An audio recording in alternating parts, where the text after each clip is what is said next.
do Pega na Geral, tenho certeza que falo em nome de todos os membros da bancada. Queríamos deixar aqui nossa solidariedade a todos que estão enfrentando um momento difícil, enfrentando essa pandemia, em que os assuntos do Vasco e o Vasco, essa paixão que a gente tem, acaba de alguma forma tirando o nosso foco para tanto sofrimento. Mas a gente não pode escapar da realidade. A realidade no momento é muito cruel. E a gente quer prestar solidariedade a todos os vascaínos, todos os torcedores do Brasil que estão passando por esse momento, do Brasil e do mundo, né? Por esse momento, independente do time que torce. A gente quer deixar aqui a nossa mensagem de carinho e de solidariedade. Bom, vamos analisar, voltando agora, sim, a falar do que a gente ama, que serve até para fazer esquecer esses problemas, apesar do Vasco hoje ser um grande problema, por tudo que a gente está vivendo. Vamos analisar aqui a questão do VAR, a questão da decisão do STJD proferida ontem, que indeferiu o pedido do Clube de Regatas Vasco da Gama. Olha, eu tirei aqui as regras do futebol no ano de 2020/2021, expedida pela CBF. Está aqui o símbolo, está aqui tudo certinho. Fiz algumas anotações em muitos textos, em muitos parágrafos e muitos itens desse manual. E me chama a atenção uma coisa muito específica que eu vou falar daqui a pouco, mas eu quero dizer que tem aqui um dado curioso, que a primeira partida com VAR ocorreu em New Jersey, nos Estados Unidos, no dia 12/8/2016. Essa informação que traz aqui nesse manual da CBF orientando o comportamento. Mas no item 5 do manual, eu fui marcando algumas coisas, nem todas eu vou ler, porque eu quero entrar logo na questão da decisão. No item 5 do manual, ele diz o seguinte: a decisão final sempre será tomada pelo árbitro, seja com base apenas nas informações do VAR ou após o árbitro realizar a revisão no campo de jogo. Ou seja, ele transfere a responsabilidade da decisão do árbitro para o árbitro. Mas o árbitro pode tomar uma decisão apenas ouvindo a orientação do VAR. E é óbvio, está mais do que claro aqui, que se o VAR falar assim, foi gol, o árbitro vai marcar gol. Se o VAR falar que não foi gol, o árbitro não vai marcar o gol, óbvio. Mas o árbitro tem a alternativa de ir olhar o lance no que eles chamam de OFR, essa sigla, que é aquele monitor que fica na beira do campo. O árbitro pode ir ali olhar o lance e tomar a sua decisão. Mas nos casos de impedimento, o árbitro não vai ali, não é obrigado a ir ali. Ele fica apenas com a orientação do VAR. É o que nós temos visto constantemente. Outro item muito interessante é o item 6, que ele diz o seguinte: não há restrição de tempo para o processo de revisão. A precisão é mais importante que a velocidade. Ou seja, ele, de alguma forma, independente do tempo que isso vai durar, ele obriga que o VAR funcione, que o equipamento do VAR funcione, para que o VAR possa orientar o árbitro numa decisão, um lance mais polêmico. Então, independente do tempo que isso durar, ele deixa claro no item 6, a precisão é mais importante do que a velocidade. E aqui, ele vem no item, no item 2, ele diz assim: decisões incidentes revisáveis capazes de mudar o rumo de uma partida. E aí ele cita que uma desses incidentes e decisões que são revisáveis, no meu entender, automaticamente, ele diz aqui, no primeiro parágrafo: o árbitro só poderá obter auxílio do VAR em relação a 4 categorias de decisões incidentes capazes de mudar o rumo de uma partida. Só 4. Em todas essas situações, o VAR só pode atuar após o árbitro tomar uma decisão. Ou se o incidente grave não for percebido, não for visto pelos árbitros em campo. Então veja bem, o árbitro, naquele jogo do Vasco e Inter, quando o gol é marcado, ele é obrigado a tomar uma decisão para acionar o VAR. E qual a decisão que ele faz? Como o Bandeira não sinalizou nada, porque o Bandeira, apesar de ter dito no áudio que o jogador do Inter estava impedido, o Bandeira não sinalizou porque também conta com o VAR. E o árbitro marca o gol, não que ele esteja convicto de que foi gol, é porque ele tem que tomar uma decisão. Tanto é que na decisão final, que é um item que trata da decisão final, isso aqui, ó, está marcado aqui, ele diz o seguinte: assim que o processo de revisão tiver sido concluído, o árbitro deverá mostrar o sinal de TV e comunicar a decisão final. Então, veja bem, assim que o processo de revisão tiver sido concluído, o árbitro deverá mostrar o sinal de TV e comunicar a decisão final. Ou seja, a decisão do árbitro que confirma o gol do Inter, pelo manual de orientação de VAR e de conduta de árbitro da CBF, é uma decisão preliminar. Ela não é uma decisão definitiva, porque o lance será revisado. Ela só se torna definitiva após o posicionamento do VAR, a revisão do lance do VAR.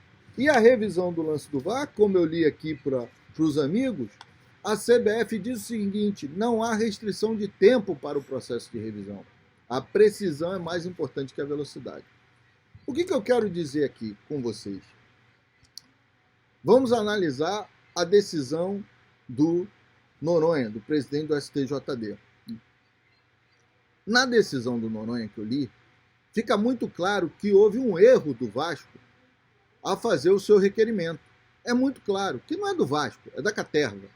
O Vasco não é a Caterva. O Vasco da Caterva não tem nem a Cruz de Malta. Então não é o Vasco, eles estão lá em outro lugar. Tomaram a sede e os espaços que pertencem ao Vasco na força, na marra, na falcatrua, e estão lá até hoje.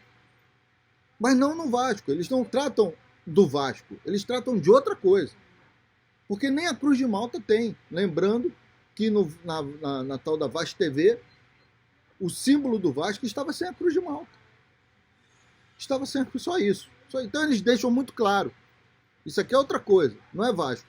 Então quando eles se dirigem ao STJD, eu não li a petição deles, porque não é do Vasco, é da Caterva. E eles não sabem escrever, eles não têm nível nenhum. Quem faz o que eles fizeram não tem nível nenhum, eles não sabem escrever. Eles foram fazer um pedido lá e escreveram a data 2 vezes errado, escreveram o nome do presidente errado, escreveram o cargo do presidente errado. Então é de uma incompetência total, absoluta. Eu não ia perder tempo lendo isso. Eu fui ler a decisão do do presidente do STJD. Eu falei ministro porque o pai dele é ministro do STJ, então devo ter confundido por isso. Mas do presidente do STJD. E na decisão do presidente do STJD, ele faz um relatório do que o Vasco pediu e do que o Vasco argumentou. E você vê ali claramente que a Caterva, mais uma vez, presta um desserviço ao Vasco. Esses caras querem acabar com o Vasco, não tem a menor dúvida. Eles falam tudo errado. Por que eles falam tudo errado? Porque eles falam o tempo todo o seguinte: o jogador não estava impedido, dá para ver claramente pela câmera 3, 4, 5, pela posição da TV, pela imagem tal, que o jogador estava impedido. Meus amigos, o impedimento é um lance subjetivo. O árbitro ter errado, o VAR ter errado em marcar o impedimento, não anula uma partida. É um erro de fato. Está aqui o que diz o manual da CBF. Olha o que ele diz no final: validade da partida. Em princípio, uma partida não será invalidada devido a falhas da tecnologia do VAR, como, por exemplo, na tecnologia da linha do gol, que eles colocam, olha que detalhe, da tecnologia da linha do gol, decisões incorretas do VAR. O VAR é um árbitro da partida. Olha que detalhe, o VAR é um árbitro da partida. Ele não é assistente, é um árbitro também da partida. Decisões de não revisar incidentes revisáveis e revisões ou decisões de situações não revisáveis. Então, esses fatos não anulam a partida. Então, o VAR tem incorretamente interpretado um lance, não anula a partida. Não anula a partida. Então o Vasco insiste nisso, de forma que o que mostra um desconhecimento total. O que mostra o quanto essa caterva é despreparada, desqualificada. A gente sabe tudo isso. Então qual era o argumento? Era se pegar no erro de direito. E qual o erro de direito? O equipamento não estava funcionando. Se o equipamento não estava funcionando, o VAR ele não poderia ter informado ao juiz que o gol foi legal. O erro de direito se configura, na minha humilde opinião, na hora em que o VAR informa ao juiz, gol legal. Isso é um erro claro de direito, que vai até contra as normas da CBF. Claramente contra as normas da CBF. Porque o que deveria o VAR fazer? Depois de tentar durante muito tempo e sem pressa, como diz a norma da CBF, ele deveria fazer o quê? Olha, juiz, eu não tenho uma imagem conclusiva, a minha imagem é inconclusiva e eu não posso lhe orientar. Tome você sua decisão. E o juiz ia decidir se iria manter a decisão dele preliminar ou se iria mudar. Pronto. Isso daí estava encerrado. Mas não, o que o VAR faz? Mesmo sem ter a tecnologia ao seu auxílio, o VAR informa o juiz que foi gol. E o que o juiz faz? Marca o gol, porque o VAR informou. É o que está aqui no manual da CBF. Está aqui, ó, decisão final. A decisão final é o seguinte: assim que o processo de revisão tiver sido concluído, o árbitro deverá mostrar o sinal de TV e comunicar a decisão final. Então, aquilo que eu falei, a decisão dele ao marcar o gol do Inter foi preliminar. Por quê? E ele, árbitro, sabia. Estou tomando uma decisão preliminar que será revisada e, com base na revisão, tomo minha decisão final. A revisão veio. Ninguém informou o árbitro. Ele falou, nós estamos tendo uma dificuldade aqui, estamos tendo um probleminha aqui. O lance é muito ajustado, segura aí. E depois o cara, sem ter definido, sem o equipamento ter funcionado, sem ter dado a informação para ele, ou ter dado condições dele fazer um julgamento, porque o equipamento não funcionou, ele vira e fala pro cara, gol legal. Está aí configurado o erro de direito, na conduta dele, de desconhecer a regra. Ele não poderia ter dito gol legal. Por que ele não poderia ter dito gol legal? Porque ele não teve o equipamento para dar essa base de fundamentação a ele. Então há claramente um erro de direito aí, que deve anular a partida. Mas o que o Vasco faz? Foi impedido.